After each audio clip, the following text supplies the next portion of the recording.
I'm delighted to welcome Andrew Ferguson back to the program. Andrew is directing a play entitled The Visit, and it's opening shortly at Malvern Theatre. It's great to have you back in the studios, Andrew. Thanks very much, Joan. It's always a pleasure. Oh, it's lovely. Now, The Visit is described as a darkly satirical and tragic comedy that explores justice, vengeance and moral decay. Now, with that introduction, I'll hand over to you to tell us a bit more. Yeah, so might emphasise that there is some comedy in it. Oh, that's good. I was hoping for that. So it's a play written in 1956 by Friedrich Dürrenmatt, and it's become a classic in European theatre. Yep. And although it has a very dark theme, he works with a lot of irony. So the plot is pretty dark. Shall I give most of that away? A bit of it. You can. So Claire Tuckernusin, who's the main character, has been wronged as a child, really, as a teenager, and she returns to her hometown to wreak revenge upon the people who wronged her. Oh, dear. And the town is wondering why all their industry has gone bankrupt. They're poor when the rest of, in this case I'm setting it in Germany, is flourishing somewhat. And they discover that she is behind this. She's a billionaire.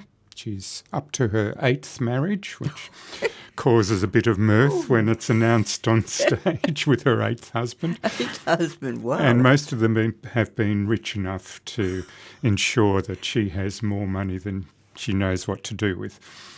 But as I say, she's bought up all the industry in town. She's bankrupted the town.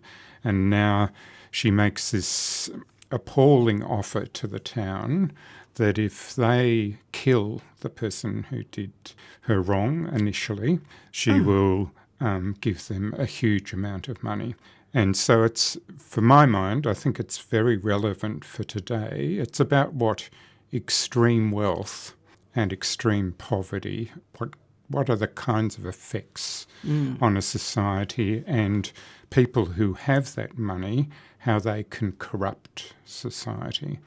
So I won't give away what happens at the end, but that's the dilemma. With the moral dilemma, will the town accept this bribe to do a terrible thing to one of their citizens? Yes, because it would be. I mean, on one hand, you're going to be paid a fortune, and on the other hand, you're taking somebody's life. Yes, and they get more and more inveigled into this because they start buying things on credit, so that they're also personally, most of them in debt, and they need the money. So I think, as I say, for these somewhat dark times in which we live, it's an interesting moral dilemma. It is, absolutely. Yes. My good, well, it is. It's definitely full of, and I'm glad there is a bit of humour as well, but it is full of suspense and intrigue all the way through, isn't it, really? Because the audience doesn't know how it's going to play out. No, so this is something for them to be watching and listening all the way through. Now, it's written by Swiss author and dramatist Friedrich Dürrenmatt. Now, I had a look at his bio. He's got a quite unusual style of writing. Yes, so as I say, it is satirical. The other play that your listeners might know is The Physicists. It's a fairly famous play by him. And he uses a technique which I've been very interested in because I studied this play in its original German at university. So I've known the play for a very long time. And he is influenced in part by Brecht. And Brecht has this alienation technique, Verfremdung, and that's about breaking the fourth wall. So in this production, I'm doing that very deliberately. The audience will see it with a lighting effect, where some of the towns, the mayor, for example, addresses the whole town, but we're attempting to bring the audience into that so that they are also part of the town. And the mayor will address them and invite them to participate in a vote towards the end of the play. So this Verfremdung is a very interesting effect. because you are partly sucked into the drama of the situation, and then a playwright, and in this case Dürrenmatt does it deliberately, suddenly pulls you back and you realise, I shouldn't be engaging fully emotionally, Right. I should be engaging with this intellectually. Yeah. Oh, my. Oh, well, you could get some very interesting comments from the audience. You might. Oh, good. So this is, I guess, because you're so familiar and you'd studied the play, this is what drew you to... Yes, I've known the play for a very long time. These kinds of plays have disappeared a bit out of the professional and community theatre circuit. Yeah. These giant plays of the 20th century, partly because they often have large casts. Yes. Originally, Dürrenmatt wrote 34 characters in the play. They couldn't fit him in the dressing room. In the back of the script, he suggests how people can be double cast, reducing it to 24, and I've squeezed it down to 18. So we have one actor. I think I'll just have a look on the list. He's playing a train conductor, the first blind person, an athlete, and a newspaper reporter. So wow, he's going to have his wits about him as to who he is each time he comes on. So there's 9 named characters who stay in that character all the time. And then we auditioned for ensemble members because I wasn't sure how it was going to play out in terms of juggling. Well, you need to be in this scene, but you're in the next scene, you've got to make costume change. So that evolved with the cast. They were fantastic in getting into the spirit of it because it's a very complex play. Yes.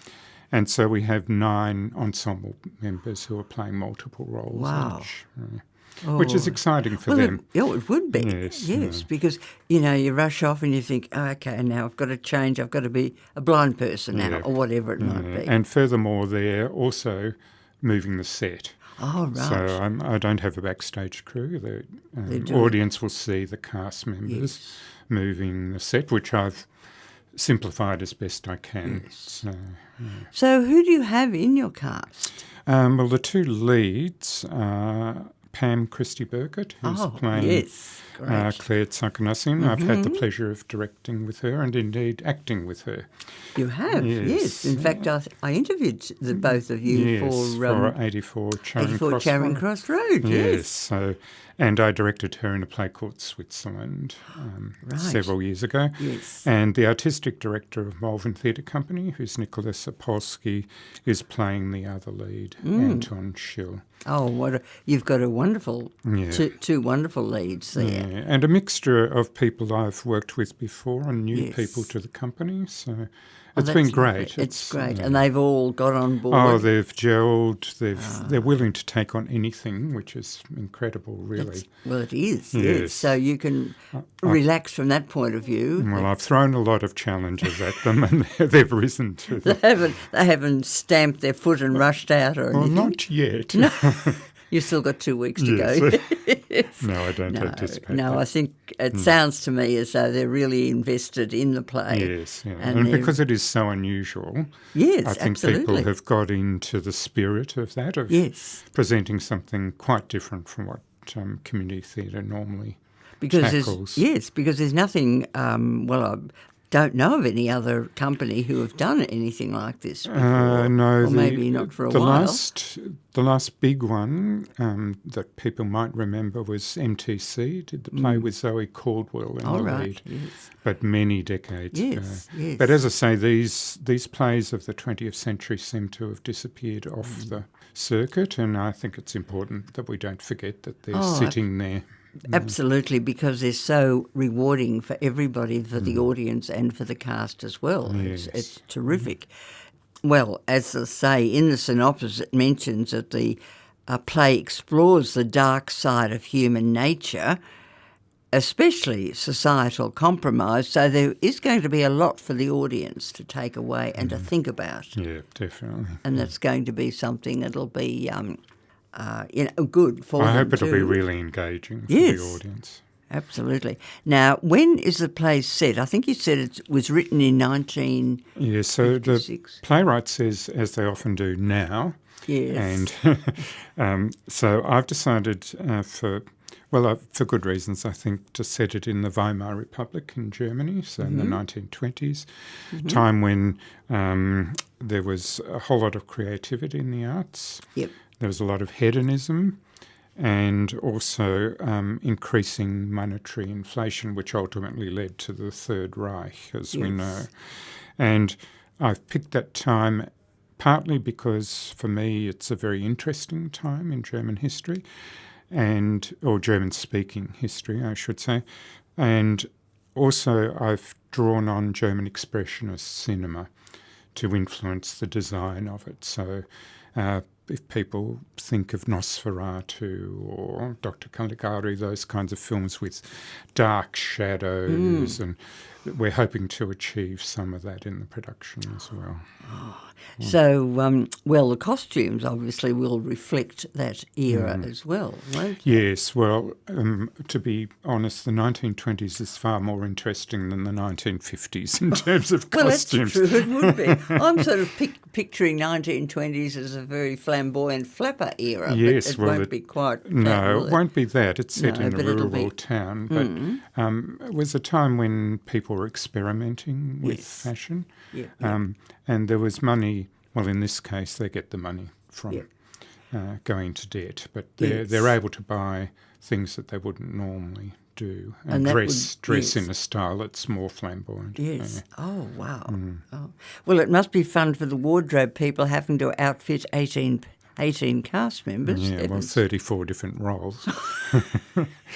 So we've got a tremendous asset, Harry Bell. This is his second play. He did the first play at Malvern this year, and he's proven to be a gem in terms of the work he puts into it, a very professional approach to colour palettes and thinking through individual characters and so on. So and that will really bring it to life. And I'm also working with our technical director at Malvern, who's Michael Burkett.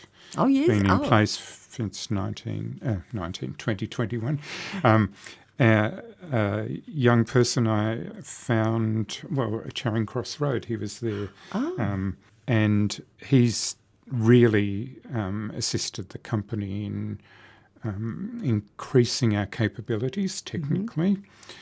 But he's also a fabulous designer, so he's doing the lighting and sound, and I've worked with him on a couple of plays, so I'm really looking forward to that. Oh, it sounds terrific. Now, you are not only directing the play, but I think you are the set designer, am I right? Yes, I like designing the set for my own productions. Yes. So the play has, I haven't got the complete list here, but I would say 15 different locations. So we've had to be flexible. There are two modules that move around the stage. Good. And they can be rotated, put together in different combinations, lit differently, decorated differently. So we're not going for a full-on realistic police station. It'll be the counter that is also the pub counter, that is also the counter in the mayor's office, and it's also Shill's shop. Oh, well, so it's I like to use a flexible set and not necessarily go for ultra-realism, depending on the type of play. Yeah. But in this case, it's not necessary to. And also the audience will be switched on as to... Oh, I hope so. But otherwise they can all go home. There's a policeman sitting at his desk in front of a counter. Might be the police station. It could be. It sounds right. Now, who's the stage manager for all this? Barry James is doing that, and he's a Malvern stalwart. He knows his stuff. He's very efficient. Oh, he's great. Well, look, I think we might move on then and talk about the relevant dates and times for this. Now, the season commences Friday the 17th of April, runs until Saturday the 2nd of May. The evening performances commence at 8 p.m. There are 3 matinees, Saturday the 18th, Sunday the 26th of April, and then Saturday the 2nd of May, and they all commence at 2 p.m. And the venue is 29 Burke Road in East Malvern. Bookings and inquiries can be made by calling 1300 131 552. You can also book online by going to www.malverntheatre.com.au. Well, Andrew, thank you very much for coming into our studios. I know you must be so busy right now, but I'm really pleased that you could take the time to come in and give our listeners a bit of a sneak preview of this play. And it sounds a fascinating show, and I'm sure your audiences are going to love it.